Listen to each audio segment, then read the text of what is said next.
সময় সংলাপে স্বাগত জানাচ্ছি। আমি তুষার আব্দুল্লাহ। সময় সংলাপে আজ আমার সঙ্গে যোগ দিয়েছেন মাহমুদ মিলন। মাহমুদ ভাই, আপনাকে স্বাগত জানাচ্ছি সময় সংলাপে। আজকে সরাসরি জানতেই চাই যে ফেসবুক, এই যে আপনার অনলাইন সাংবাদিকতার সঙ্গে আছেন, অনলাইনের জন্য হুমকি হয়ে দাঁড়াচ্ছে কিনা তাদের এই যে মানে নিউজ ফিড ওইভাবে যদি বলি, তারাও তো আমরা যার যার স্ট্যাটাস দিচ্ছি, কিন্তু অনেক তথ্য সেখানে পাওয়া যাচ্ছে, অনেক তথ্য অনলাইন মানে মূলধারার গণমাধ্যমগুলো টেলিভিশন বা পত্রিকার পাশাপাশি অনলাইন পত্রিকা হয়তো কিছু দিতে পারে, কিছু পারে না, কিন্তু ফেসবুকের মাধ্যমে হয়তো ওইটা মানুষ জানতে পারছে। সেই জায়গা থেকে আমি আপনাকে একটা গল্প দিয়ে শুরু করি। এটা আমার ক্ষেত্রে হয়েছে। এটা বেসরকারি ইউনিভার্সিটির এক স্টুডেন্ট।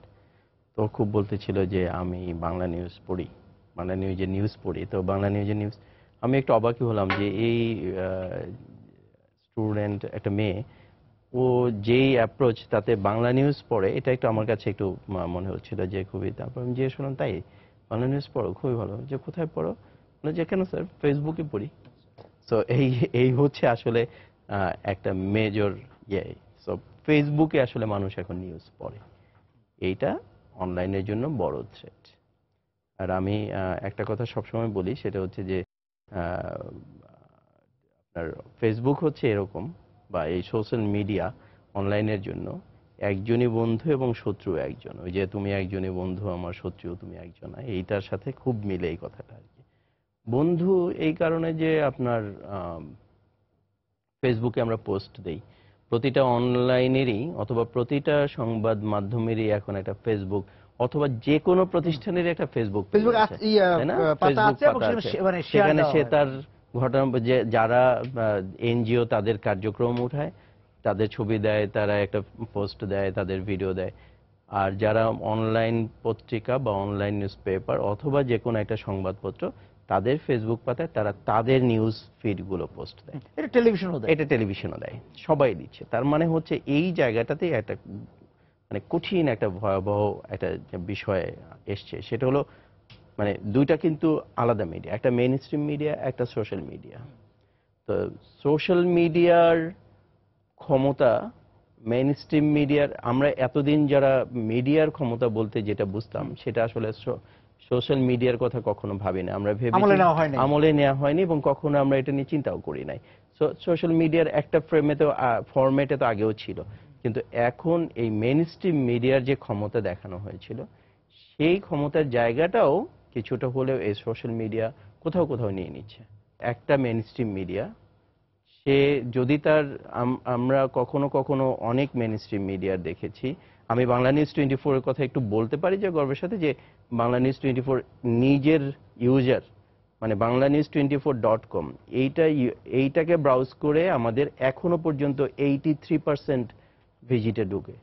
অনলি 17%, তার মধ্যে 13% আসে ফেসবুক থেকে, অন্যান্য মিডিয়া থেকে বাকি 5% আসে। বাকিটা সরাসরি বাংলা নিউজ 24। এখন এই রকমের ধরেন, এটার জন্য বাংলা নিউজ 24-কে কিন্তু অনেক কিছু করতে হয়। আমি এই আলোচনাটা আসতেছি যে কি করে আসলে টিকে থাকতে হয়। কিন্তু থ্রেটটা ইজ দেয়ার। এইটা যেটা এখন 13% আছে, সেটা একসময় 8% ছিল, সেটা একসময় 9% ছিল। ও 1% 2% করে বাড়ছে। মানে আমাকে আমার সরাসরি ভিজিটার কমিয়ে দিয়ে বাংলা নিউজ 24 এর গ্রাহক ফেসবুক থেকে আসতেছে। তো এইটা অনেক কোনো মিডিয়াতে বাংলাদেশে আছে যেগুলোতে এগুলো 25%, হ্যাঁ, শতকরা হার আরো বেশি, যেগুলো বাংলাদেশে আপনার র্যাঙ্কিং এর দিকে সামনের দিকে যেগুলো, এদের অনেকের ফেসবুক থেকে আসার সংখ্যা বেশি, পার্সেন্টেজটা বেশি। এটা দেখা যায় আপনার বিভিন্ন র্যাঙ্কিং সিস্টেমে দেখা যায় যে কোথা থেকে আপনার ভিজিটর আসতেছে। ইন্টারেস্টিং, মানে এই জায়গাটা আসলে এখন সময় এসছে, খুব ভালোভাবে সময় এসছে। আমি নিজেও লেখালেখি করেছি বিভিন্ন জায়গায়, আমি জানি না আপনি খেয়াল করেছেন কিনা, যে আমি লিখতে চাই বা বলতে চাই যে মেইন স্ট্রিম মিডিয়ার সময় এসেছে তার নিজের পাঠক তৈরি করা। কারণ মানুষ কিন্তু অনলাইনে, তাই না? 5.5 কোটি ইন্টারনেট ইউজার যদি বলি, তাহলে এই 5.5 কোটি ইন্টারনেট ইউজার ফেসবুকে যেমন দেখতে পারবে, তেমনি কিন্তু আপনার মিডিয়াটাও দেখার সুযোগ তার কাছে আছে। তাহলে সে কোনটা দেখবে, প্রায়োরিটি ভিত্তিতে সে কোনটা দেখবে? সে কি শুধু ফেসবুক থেকে ঢুকে ফেসবুক থেকেই বের হয়ে যাবে, একটা দুইটা পোস্ট দেখে লাইক দিয়ে শেয়ার দিয়ে চলে যাবে? এবং খুব মজার, এগুলো একটু মনিটর করলে দেখা যাবে যে আপনি ধরেন, আমি দেখছি যে একটা নিউজ আপনার শেয়ার আছে হয়তো 5,000, কিন্তু এই নিউজের টোটাল রিডারশিপ হয়তো 4,000। সেটা কিভাবে? মানে শেয়ার করেছে কিন্তু পড়ে নাই। আচ্ছা, শেয়ার করে দিয়েছে, সে তার ফেসবুকে শেয়ার করে, নিজেও পড়ে নাই, কিন্তু সে ফেসবুকে শেয়ার করে দিয়েছে। হয়তো সে শেয়ার করার কারণে এটার আরো 3জন পাঠক হয়তো পড়েছে, কিন্তু উনি পড়েন নাই। ফেসবুক আপনাকে মেইনস্ট্রিম মিডিয়া থেকে আমরা বলতে চাই যে 1 ক্লিক অ্যাওয়ে, মানে আপনার চেয়ে 1 ক্লিক দূরে হচ্ছে পুরো জিনিসটা। যদি কোনো কারণে আপনার কাছ থেকে একবার সরে যায় কোনো একজন পাঠক, সে 1 ক্লিক দিয়েই তো সরতে পারে, এত কিছু লাগে না। আর 1 ক্লিক সরে গেলে সে গালফ অফ অ্যাওয়ে চলে যায়, কারণ ফেসবুক তার জন্য এমন কন্টেন্ট দিচ্ছে, সোশ্যাল মিডিয়া হিসাবে সে কিন্তু মজার কন্টেন্ট, যে কোনোদিনই অনলাইন মিডিয়া বা মেইনস্ট্রিম মিডিয়া দিতে পারবে না, সেগুলো সে দিয়ে যাচ্ছে। আর মাঝখানে দিয়ে কি করছে, সে অনলাইনের অথবা মেইনস্ট্রিম মিডিয়ার যে কন্টেন্ট সেটাও দিচ্ছে।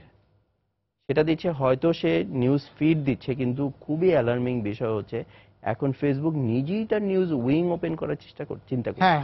তাই না? আপনি দেখেন যে এটা কিন্তু মানে এটা নিয়ে আলোচনা হওয়া উচিত। আমরা এই লেভেলে আলোচনা করছি। আমার মনে হয় যে আজকেও আমি নিউ ইয়র্ক টাইমসে এটা নিয়ে লেখা পড়লাম যে ফেসবুকের যে ভিডিও দেয়া হচ্ছে সেগুলো নিয়ে মানে খুবই অ্যানোয়িং অ্যাপ্রোচে, যে এটা আমরা পছন্দ করছি না, এবং মেইনস্ট্রিম মিডিয়াকে যে কাজটা করতে দেওয়া উচিত সেই কাজটা সোশ্যাল মিডিয়া কতটুকু করবে, এগুলো নিয়ে আলোচনা উঠে গেছে, ইন্টারন্যাশনালি উঠেছে। এসে একটু আলোচনা করতে চাই যে নিজের পাঠক নিজের তৈরি করতে হবে।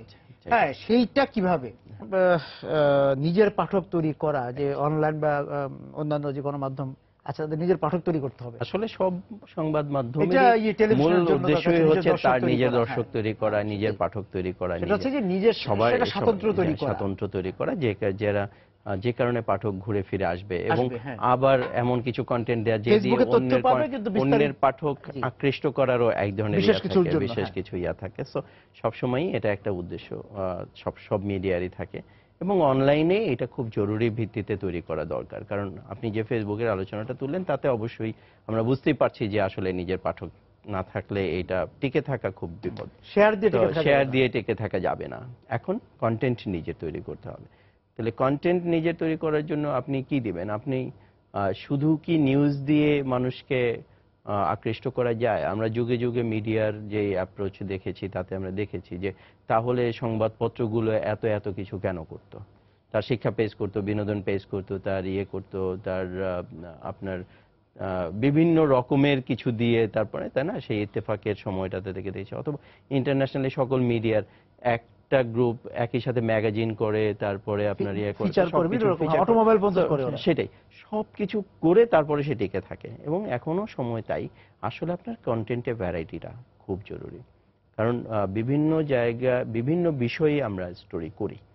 তো এটাতে আপনার কিন্তু সেখানে একটা গভীরতা থাকতে হবে, যে দেখো আপনি ফেসবুকে যে শেয়ারটা হচ্ছে তার মাধ্যমে ফেসবুকে যিনি আছেন সফরে, সে হয়তো একটা তথ্য পেল, এই তথ্যের বেশি তার আর কিছু জানার আগ্রহ নাই। হ্যাঁ, বা সে তাকে আগ্রহ দিয়ে তৈরি করা, তার আগ্রহ তৈরি করতে হবে যে এই তথ্যের পরে আরো কিছু আছে, তার জন্য তুমি আমার পাতায় আসো। হ্যাঁ, কিন্তু মানে ফেসবুকে যে তথ্যটা সে পায় সেই তথ্যর কথাটা আমি বলছি না। আমি বলছি যে কোনো এখন অনলাইন মিডিয়ার আপনি যেটা বললেন না যে গভীরের যেই রিপোর্টটা বা গভীরে সব জার্নালিজমে আপনি গভীরে গিয়ে যদি করতে যান, তাহলে আর ইনস্ট্যান্ট মিডিয়াতে আপনি গভীরের জার্নালিজমটা করতে পারবেন না। এইটা একটা আমরা সবাই বুঝি যারা টেলিভিশন করি বা অনলাইনে যারা, তাদের যে আমি তাৎক্ষণিকভাবে অত ইনডেপথ রিপোর্ট আমি করতে পারি না, কিন্তু আমি সারফেস থেকে যে রিপোর্টটা করি, হ্যাঁ, এই রিপোর্টটা কিন্তু আমার পাঠককে আকৃষ্ট করে। সো দুইটা প্যাটার্ন, একটা হচ্ছে যে as much as report U can publish, তো রিপোর্ট করা যায়। যেমন বাংলা নিউজ 24 আমি যদি বলি, আমার বারবারই বাংলা নিউজই আসবে, কারণ এটা এখন ওখানে কাজ করি। তাছাড়া এটা একটু মডেল হয়েছে এখন অনলাইনের জন্য, যে আমরা প্রতিদিন প্রায় 350-র মতো নিউজ পাবলিশ করি। 350 নিউজ। গতকালে আমাদের এডিটর ইন চিফ এবং আমি বসেছিলাম, যে সেটা কাউন্ট করেছিলাম যে একটা নিউজ পেপারে এখন 24 পৃষ্ঠা নিউজ পেপার, তাদের প্রতিদিনের নিউজ হয় সর্বোচ্চ 120টা। 120টা নিউজ এবং ভিউজ আইটেম মিলিয়ে 120টা দিয়ে তারা 24 পৃষ্ঠার নিউজ পেপার বের করে। তো 350 দিয়ে মোরলেস প্রায় 3টা নিউজ পেপারের সমান কন্টেন্ট। তো আপনি যখন অনেক বেশি, যেহেতু সুযোগটা আছে, এবং আপনি যখন কন্টেন্ট অনেক বেশি দিবেন, তাহলে হিউজ অ্যামাউন্ট অফ কন্টেন্ট একটা ফ্যাক্টর। সেই কন্টেন্টটাকে চটকদার না, মানে সেখানে থাকতে হবে, মানে অবশ্যই সেটা দর্শক প্রতারিত, পাঠক প্রতারিত না হয়, তো অবশ্যই সেটা নিউজ আপনি যত, এখন নিউজ কি হতে, আপনি হয়তো অনেক আগে ভুরুঙ্গামারিতে একটা অ্যাক্সিডেন্টের খবর দিতেন না, একটা নিউজ পেপার দেন, একটা টেলিভিশনও দেন, এখন তার জায়গার একটা স্পেসের একটা দাম আছে, কিন্তু অনলাইনের এখন সেইখানে যেহেতু সুযোগটা আছে, সো আপনি ওইটাকে ব্যবহার করেন, এটা একটা পথ। আমার মনে হয় যত বেশি আপনি কন্টেন্ট দিবেন তত আপনি ওই নিউজটারও তো একটা পার্টিকুলার পাঠক আছে, ওই 3 জন বা 5 জন বা 10 জন পাঠক, তো আপনার পাঠক বাড়লো, এক নাম্বার। 2 হচ্ছে আপনার যারা রেগুলার পাঠক, যারা আসলে মনোটনিতে ভুগতে পছন্দও করে, এক রকমের ধুর কি হয়েছে, একটু অ্যাডভান্স রিডার, তারা ভালো কিছু চায়, তার মতো করে জিনিস চায়, সে আকৃষ্ট হতে চায়, বিমোহিত হতে চায়, মুগ্ধ হতে চায়, সবকিছুই আছে। তো কেউ আছে শুধুই সে তথ্যটা চায়, আর কেউ আছে মুগ্ধ হতে চায়। তো এই দুই পাঠককে আপনি এক জায়গায় করে একই কন্টেন্টের একই ক্যানভাসে আপনি যখন তথ্য দিচ্ছেন, সেই তথ্যের মধ্যে দুইজনকে দুই রকমের, বা এই মুগ্ধতা এছাড়া আরো অনেক বিষয়, অনেক কিছুই মানুষ কিন্তু হতে চায়। কেউ আসলে নিউজের মধ্যে একটু অন্য এলিমেন্ট খোঁজে। তো এই সব এলিমেন্টের খবর যখন আপনি দিতে পারবেন, সব এলিমেন্ট ডেফিনেটলি আপনি পারবেন না, আমাদের সোশ্যাল কনটেক্সট আছে, সেই জায়গা থেকে আমরা পারি না। আপনি ধরেন আমি সীমাবদ্ধতা আছে সেই জায়গা থেকে, তারপরে আপনি যত কিছু ভ্যারাইটিটা যত বেশি আনতে পারবেন, আপনি এটা ফুল নিয়ে লিখলে মানুষ কিন্তু পড়বে, কিন্তু ফুল নিয়ে লেখার সুযোগ হয়তো আগে কখন আমরা ভাবি না, এখন আমরা এগুলোও করি, ফুল, পাখি, বন, সবকিছুই এখন নিউজের বা এই অনলাইনের কন্টেন্টের অংশ হয়েছে।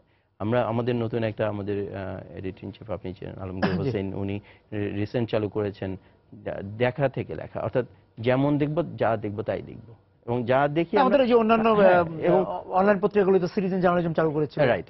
এই সিটিজেন জার্নালিজমের যে প্যাটার্নটা ছিল, সেটা আসলে কোনো এক কারণে বাংলাদেশে এখনো পর্যন্ত কাজ করে না। আমি জানি না ইন্টারন্যাশনালি খুব ভালো কাজ করেছে, তাও না, কোথাও আমি দেখি না যে সিটিজেন জার্নালিজম, টেলিভিশনগুলো চেষ্টা করেছিল, টেলিভিশন চেষ্টা করেছিল, অনলাইন চেষ্টা করেছিল, কিন্তু কোথাও আসলে এটা খুব ফ্লারিশ করেছে তা হয় নাই।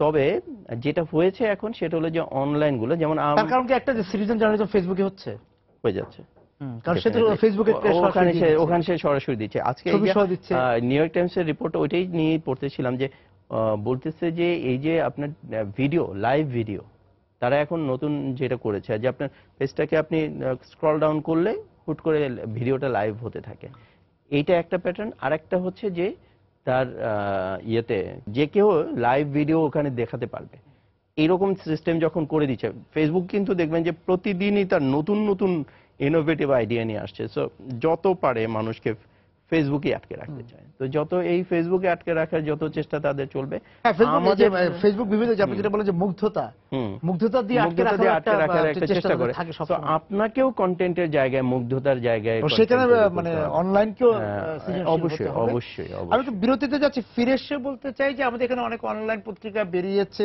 আছে, নতুন নতুন প্রতিদিনই বেরোচ্ছে, নানা রকম কন্টেন্ট বা বিষয়ের কথা বলছেন, নানা রকম বিষয় নিয়ে তারা আসতে চাচ্ছে, এসে তারা জনপ্রিয় বা পাঠক ধরার জন্য বা গ্রাহক ধরার জন্য অনেক চটকদার খবর দিচ্ছে, এবং ফেসবুকে সেই চটকদার খবরগুলি ছড়িয়ে যাচ্ছে।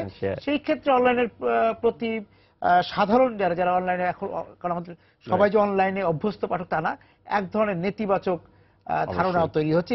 পাঠক বা গ্রাহক ধরার জন্য অনলাইন গুলো এই লক্ষণ পদ্ধতি, যে 5 লক্ষণ 10 লক্ষণ, মানে 5 পদ্ধতি 10 পদ্ধতির একটা ব্যবহার আছে, রোগাক্রান্ত হওয়ার, এই বিভিন্ন রকম আপনি, এবং এটা আপনার অতি গোপন বিষয় থেকে শুরু করে মহাকাশ পর্যন্ত সবকিছু। হ্যাঁ, একটা সময় ছিল বাংলাদেশের বাংলা জার্নালিজমে বা অনলাইনে আপনার কন্টেন্টের অবস্থা খুব ভয়াবহ ছিল। আপনি বাংলা কন্টেন্ট যা পেতেন অনলাইনে, এগুলো কিন্তু একরকমের খুবই নোংরা কন্টেন্ট ছিল।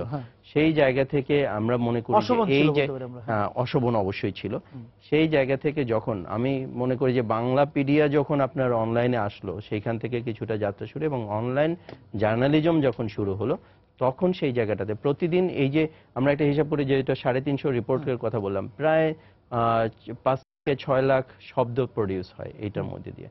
এই 5-6 লাখ শব্দ যখন প্রডিউস হয় একটা দিনে, এবং মাসে গিয়ে এটা 1.5 কোটি 2 কোটি শব্দ প্রডিউস হয়, এই শব্দগুলো কিন্তু অনলাইনে ঢুকছে। সো এখন সার্চ ইঞ্জিনে আপনি যদি সার্চ দেন কোনো বাংলা শব্দ, you are getting positive contents.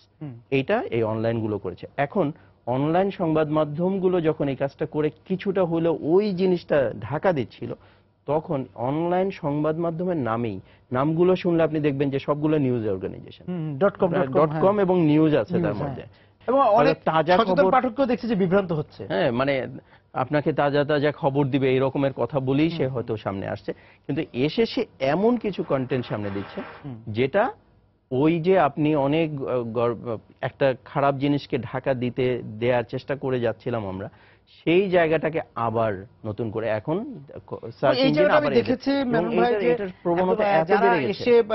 আমরা ধারণা করেছিলাম যে তারা ভালো পেশাদারিত্বের পরিচয় দিবে, সেই অনলাইন শেষ পর্যন্ত ওদিকে ঝুঁকতে বাধ্য হয়েছে শেয়ার এবং এই যে ক্লিকের। এক্স্যাক্টলি তাই। এই যে শেয়ারের একটা দৌড়, শেয়ার এবং ক্লিকের দৌড়, এই শেয়ার এবং ক্লিকের দৌড়ের কারণে তারা এগুলো করে। এবং খুবই মর্মাহত হবেন শুনে যে বাংলাদেশের কিছু একদম মেইন স্ট্রিম মিডিয়া ওই কাজটা করে, এবং তাদের নামের সাথে আজে বাজে শব্দ যোগ করে পাঠকরা কথা বলে। কিন্তু আমার এইখানে মূল কনসার্ন যেটা, সেটা হচ্ছে যে আপনার পাঠককে কিন্তু আমি এত অগ্রাহ্য করতে পারি না। এখন অনলাইনে সব মানুষ পড়ে, তাই না? সবাই যখন যেখানেই হোক, তো আমার এই অনলাইনে যারা পড়ে তারা কি সবাই ওই ধরনের কন্টেন্টের পাঠক? নিশ্চয়ই না। তারা ভালো কন্টেন্ট চায়, সো তাকে আমি অগ্রাহ্য করি। আমি মনে করি তার আকাঙ্ক্ষা কিন্তু আমরা কেউ দেখি না, কিন্তু আমরা জানি যে আমরা যেই নিউজ দিচ্ছি এবং মেইন স্ট্রিম মিডিয়া হিসাবে যেই নিউজগুলো আসছে, তার একটা বড় পাঠক শ্রেণী আমাদের তৈরি হয়েছে। এবং অনেক মানুষ এখন নিউজ পেপার পড়া ছেড়ে দিয়েছে, তারা বলে যে আমরা এখন অনলাইনেই পড়ি, অনলাইন থেকে খবরটা জানি। তো এই যদি সেটা তো অবশ্যই, কারণ তার প্রতি যে দায়বদ্ধতা আমাদের, সংবাদপত্র তারাও তো অনলাইন সংস্করণ করেছে, এবং তারাও অনলাইন সংস্করণ করেছে। তো এই সবকিছু মিলিয়ে এই রিডারদের প্রতি যে দায়বোধ, সেই দায়বোধ থেকেই এই ধরনের কন্টেন্ট প্রোডাকশন বন্ধ করা উচিত। এবং অবশ্যই নীতিমালা যেটা হয়েছে, হ্যাঁ, নীতিমালা যেটা হয়েছে সেটার মধ্যে এটা নিয়ে কোনো কথা নাই, খুব মজার। হ্যাঁ, এবং আছে অশ্লীলতা এবং ওভারঅল মিডিয়ার জন্য যেই বিষয়টা আছে সেই জায়গাটা, কিন্তু এদেরকে ধরবে কিভাবে? মানে অনলাইন তো মানে হ্যাঁ, অনলাইন এমন একটা রেজিস্ট্রেশন ছিল যেটা, তাই না? রেজিস্ট্রেশনের জন্য একটা ডেডলাইনও পার হয়ে গেল কিছুদিন আগে, যে রেজিস্ট্রেশন করার জন্য সেটার কতখানি সেটার রেজাল্টটা কি, কারা রেজিস্ট্রেড হলো, কতগুলো অনলাইন কত হাজার হলো, এগুলো কিন্তু পরবর্তীতে এখনো জানা যায়নি। আরেকটি বড় সমস্যা, ওইটাও নিয়ে আমরা আলোচনা করতে পারি, যে আপনার অনলাইন পত্রিকা বা অন্য কোনো অনলাইন পত্রিকায় একটি খবর ছাপা হলো বা একটা কলামও ছাপা হলো, মুহূর্তের মধ্যে সেই কলামটি হাজার কপি পেস্ট হয়ে যাচ্ছে। একটু কপিরাইট আইনে এখন ধরেন, এখন যেটা হয় কি, সাপোজ এই অল্প কিছুদিন আগে আমরা একটা মানে ইন্টারনেট থেকে একটা ছবি ব্যবহার করেছি, যে ছবিটা ইন্টারন্যাশনাল খুব একটা বড় মিডিয়ার ছবি ছিল। সো যে আমরা যে সেকেন্ডারি সোর্স থেকে ব্যবহার করার কারণে আমরা বুঝতে পারি না যে এটা তাদের ছবি। তো ওইখানে যেহেতু সোর্সের নাম উল্লেখ ছিল না, সেখান থেকে আমরা ব্যবহার করেছি। We got a letter from them, এবং তারা আমাদেরকে ইভেন ফেসবুক থেকে ওই পোস্টটাকে ওরা রিমুভ করে দিয়েছে। বলছে ফেসবুক আমাদের নোটিফিকেশন পাঠিয়েছে যে তোমাদের এই পোস্ট আমরা করলাম কপিরাইট ইস্যুতে। একটা মেইন স্ট্রিম মিডিয়াকে কিন্তু কত স্ট্রং ভাবে জিনিসটাকে হ্যান্ডেল করতে হয়, অথচ দেখেন অন্য যারা আমরা যে কন্টেন্ট দিচ্ছি সেই কন্টেন্ট প্রতিদিন যে কন্টেন্ট লিখতে, একটা ফিচার লিখতে একটা ছেলে বা একটা মেয়ের যে কষ্টটা হয়, একটা স্টোরি তৈরি করতে আপনার খরচও আছে, খরচ আছে, লেখক সম্মানী আছে, বা সবকিছু মিলে যখন আমরা এগুলো করছি, করার 3 মিনিটের মধ্যে আপনি সার্চ ইঞ্জিনের এমন অবস্থা যে এরা আবার ওই অপটিমাইজেশনটাও বোঝে, যে কারণে তারা কি করে, ওদের সার্চ ইঞ্জিনে দেখা যায় যে আমাদের স্টোরি নাই, ওদের স্টোরি আগে। বাট এবং আমাদের অনেক স্টোরি যেগুলো বাংলা নিউজেরও অনেক গুরুত্বপূর্ণ বিষয় বলেছেন, যে আমি নিজেও খোঁজ করতে যে দেখেছি বিভিন্ন খবর, যে আমাদের মূল ধারার যে অনলাইন গুলো আছে বা পত্রিকাগুলোর যে অনলাইন সংস্করণ আছে, তাদের খবরগুলি পাই অনেক পরে, কিন্তু আগে পাচ্ছি হচ্ছে যারা এটা কপি করেছে এটা একটা আপনার ওই যে মানে এই জগৎটা খুব পেকুলিয়ার। আপনি সাইবার জগৎ বলা হয়, তাই না? আপনার সাইবার জগৎ, এবং আপনার কিন্তু নাগালের মধ্যে নাই, সবকিছু মহাকাশে হচ্ছে, মানে মাথার উপর দিয়ে হচ্ছে। এই মাথার উপর দিয়ে যা কিছু হচ্ছে, এতে যে কত কাণ্ড কারখানা করা সম্ভব হচ্ছে এটা বোঝার খুব মানে ভয়াবহ অবস্থা। আমি অপটিমাইজেশনের জিনিসটা দেখেন যে কেউ যখন এটা পেছনে টাকা খরচ করে, হয়তো $1 বা $2 খরচ করলেই সে তার সার্চ ইঞ্জিনে সবসময় তার নামটা আগে আসবে, বা $5 খরচ করবে, সে মাসে টাকা খরচ করলেই কিন্তু এটাতে আসে, শেয়ার বাড়ানো যাচ্ছে, ফেসবুকের শেয়ার লাইক বেড়ে যাচ্ছে, কত কিছু যে হচ্ছে। এবং এগুলো আসলে আমরা মনে করি একদম সত্যি কথা যেটা, সেটা হচ্ছে যে একটা দুইটা করে শুরু হয়েছে, ফেসবুক কিন্তু এখন হ্যাভ স্টার্টেড। সেই জায়গায় আমি বিরতিতে যাচ্ছি মানে এসে একটু দায়িত্বশীল অনলাইন সাংবাদিকতা, সেটা অনলাইন যারা সাংবাদিকতা করতে আসছেন, যারা এখানে পুঁজি বিনিয়োগ করছেন তারা এবং সরকার, রাষ্ট্র এই ক্ষেত্রে কি ভূমিকা রাখতে পারে। সাংবাদিকতা করতে আসছেন, আমরা নতুন একটা অনলাইন যখন খুব হাক ডাক করে কেউ আসেন, কেউ এমনিতে আসেন, এমনি চলে আসেন, আমরা তখন দেখতে পাই সবার কাছে এই প্রত্যাশাটা থাকে, কিন্তু পরবর্তীতে আমরা দেখা যাচ্ছে যে যাদের নিয়ে আশায় বুক বাঁধি যে হ্যাঁ এই অনলাইনটি ভালো করতে পারে, তাদেরকে ওইদিকে সেই জায়গা থেকে যিনি পুঁজি বিনিয়োগ করছেন এবং যারা সাংবাদিকতা করছেন তাদের দায়িত্ববোধের জায়গাটা বলেন, তারপর রাষ্ট্র। আমি একটু আমার অভিজ্ঞতা থেকে বলি। আমি যেহেতু অনলাইন জার্নালিজমে বাংলাদেশে শুরু হয়েছে 2004 সালে, 2004 সালেই এই জার্নালিজমটাতে আমি ঢুকেছি, এবং bdnews24.com থেকে, যেটা প্রথম আলমগীর হোসেনের ছিল, পরে আবার বাংলা নিউজ 24, আমার এখানে 6 বছর হলো।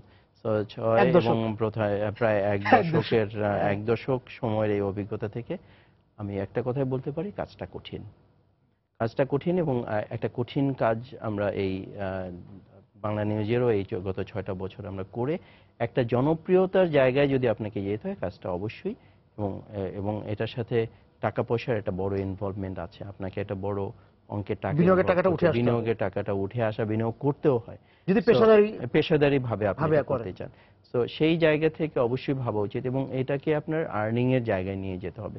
কারণ আপনি যত বড়, আপনি যে বিনিয়োগকারীর কথা বলেন, যত বড় বিনিয়োগকারী হোক না কেন, কেউ কিন্তু আপনার ইয়ার্স টুগেদার আপনাকে শুধু এটা পেছনে পয়সা ঢালবে না, আর একটা পর্যায়ে সেখান থেকে আর্নিং থাকবে। সো আপনাকে একটা আর্নিং এর চিন্তাও করতে হবে। ইন্টারন্যাশনালি একটা সুবিধা হচ্ছে যে হ্যাঁ, এখন যেহেতু মিডিয়ার ট্রেন্ডটা অনলাইনের দিকে গেছে, সো মানে বিজনেসও অনলাইনের কথা ভাবতে শুরু করেছে। আমাদের দেশে অনেক পিছিয়ে, ইন্টারন্যাশনালি আপনার সমস্ত ইউরোপ আমেরিকাতে অলরেডি বড় বিজনেস অনলাইনে হচ্ছে। আমাদের এখানে শুরু হয়েছে, আমাদের এখানে হয়তো ক্ষুদ্র ব্যবসাগুলো হচ্ছে, কিন্তু বড়রা, আমাদের এখানে বড়রা এখনো পর্যন্ত অনেকে আছে যে ও আচ্ছা অনলাইনে যাব, হ্যাঁ, কিন্তু আবার কেউ কেউ ভাবতে শুরু করেছেন। আমরা এই বছর ফেসবুক কেন্দ্রিক একটা ক্যাম্পেইন বা বেচা বিক্রি হচ্ছে। এখন ফেসবুক কেন্দ্রিক যে ক্যাম্পেইন বেচা বিক্রি, এটার সাথে কিন্তু এই অনলাইনকে এক হবে না। এখন এইখানকার আপনি ধরেন একটা মিডিয়াকে প্যাট্রোনাইজ করা বা মিডিয়াকে ব্যাক করা, মিডিয়াকে হতে দেওয়া, তৈরি হতে দেওয়া, এইটা যারা করতে চায়, এবং মিডিয়ার কিন্তু একটা শক্তি আছে, সেই শক্তিটাকে, অথবা মিডিয়া যে একটা বড় কিছু, এই জায়গাটাতে যদি আপনার বিনিয়োগকারীরা একটা সংবাদপত্রে যে বিজ্ঞাপন দিচ্ছে যত টাকা দিয়ে, সেই জায়গায় অনলাইনে তার আসছে, কিন্তু অনলাইনে কিন্তু তার প্রচারটা বেশি, অনেক বেশি, মানে সেই মানসিক জায়গা থেকে তারা সরে আসতে পারে। এবং এটা আমি একটু আমার অভিজ্ঞতা থেকে বলতে পারি, যে এটা হলো যে আমরা দেখেছি এমন হয় যে ঠিক আছে, কেউ হয়তো বলে যে আমরা তো এটা চিনি না, এরকমের অনলাইন এগুলো হবে না, কিন্তু তাদের যদি কোনো একটা তাদের তো অপরাধের শেষ নাই, কোনো একটা অপরাধের খবর যখন সামনে আসে, তখন তাদের টনক নড়ে যায়, আই হ্যাঁ, এ তো আমার একদম কাহিল হয়ে গেল, ধ্বংস হয়ে যাচ্ছে। তো তখন তারা অনলাইনের ইয়েটা বুঝতে পারে। যাই হোক, সেটা একটা পার্ট না, ওটা বুঝতে পারিয়ে, কিন্তু তাদের আসলে মূল চিন্তাই আনতে হবে যে অনলাইন, এখন ট্রেন্ডটাই হচ্ছে অনলাইন মিডিয়া। সব অনলাইনের সাংবাদিকরা কিন্তু মাঠে যাচ্ছে না, তারা এই যে অন্যান্য এই যে 2-4টি যে অনলাইন আছে তাদের খবরগুলি কাট পেস্ট করছে। এখন এই 4-5টি অনলাইনের সাংবাদিকরা একদম মূলধারার সাংবাদিকদের মতোই যাচ্ছে। হ্যাঁ, এখন পেশাদার সাংবাদিকদের কাটপেস্টওয়ালাদের ব্যাপারে খুব মজার ব্যাপার হয়েছে, সেটা আপনাদের লোকবল কম লাগে, কিন্তু তারা তো টিকে থাকতে পারছে না আলটিমেটলি। যারা কিছুদিন আগে শুরু করেছিল, যে নামগুলো আমরা জানি, সেই নামগুলোকে এখন আমরা শুনি। তখন যখন হচ্ছিল, তখন ঠিক আছে, শত ফুল ফুটতে দেওয়ার মতো ফুলগুলো ফুটতে শুরু করেছিল, কিন্তু কেউ কি ফুটতে পেরেছে? কলি থেকে ঝরে পড়েছে, ঝরে পড়তে বাধ্য, কারণ তারা আসলে একটা ভুল অ্যাপ্রোচে এগিয়েছে। এবং এই জায়গা থেকে আমি একটু, আমাদের সময় প্রায় শেষের দিকে বেরোন ভাই, রাষ্ট্রের অবস্থাটা বা এই জায়গা থেকে আমি একটু আন্তর্জাতিক সিদ্ধান্তটা কি সেটা জানিয়ে তারপর বলি। সেটা হলো যে জাতিসংঘে আমি দেখেছি যে গত বছর যখন জাতিসংঘের UNGA কভার করতে গিয়েছিলাম, তখন ওরা একটা ক্রাইটেরিয়া দেয়, তুমি যদি অনলাইন হও তোমার নিজের কন্টেন্ট অ্যাটলিস্ট 60% হতে হবে। এই ক্রাইটেরিয়া যখন আমাদের সরকারও দিতে থাকবে, খুবই গুরুত্বপূর্ণ, যে তা না হলে তুমি কিন্তু এখানে ইয়েই করতে পারো না, তোমার নিজের কন্টেন্ট 60% আছে কিনা। কারণ তখন 60% হয়তো এবছর গিয়ে দেখা যাবে যে 80%, একসময় 100%ই বলবে, তাই না? নিজের কন্টেন্ট ছাড়া তুমি এখানে you are a copier, so you are not allowed, you are not eligible, এটাই বলবে। তো বাংলাদেশেও এখন যদি সরকার এবং আপনার ইয়েগুলো মেকানিজমগুলো এই বিজ্ঞাপনদাতারাও চিন্তা করে যে আমি তাকেই দিব যে তার নিজের কন্টেন্ট তৈরি করে, তাহলে একটা সত্যিকার অর্থে একটা ভালো অনলাইন জার্নালিজম প্র্যাকটিসের একটা সুযোগ যেমন তৈরি হবে, তেমনি অনলাইন গুলো আসলে এই অনলাইনে তো আমরা যাইব না, এটা তো একটা মূলধারার দিকে যাচ্ছে। এবং আপনার যে বিজ্ঞাপনের কথা বললাম, সরকারও তো এখনো পর্যন্ত অনলাইনকে প্যাট্রোনাইজ করা শুরু করেনি।